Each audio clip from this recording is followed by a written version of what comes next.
আসসালামু আলাইকুম। আজকে আমরা আছি সাগরকন্যা নামে পরিচিত পটুয়াখালী জেলায়। এখান থেকে কুয়াকাটার দূরত্ব ৮৪ কিলোমিটার।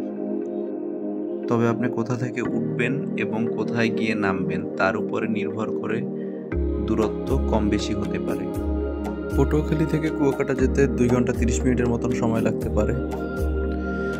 কত সময়ের মধ্যে যেতে চাচ্ছেন এবং যাতায়াতের জন্য কত টাকা খরচ করতে চাচ্ছেন তার উপরে নির্ভর করে আপনাকে রুট এবং মাধ্যম নির্বাচন করতে হবে। বাই রুটে গেলে ২ ঘন্টা ৩০ মিনিটের মতন সময় লাগতে পারে। কুয়াকাটা যাওয়ার সময় যানজট অবশ্যই বিবেচনায় রাখা উচিত।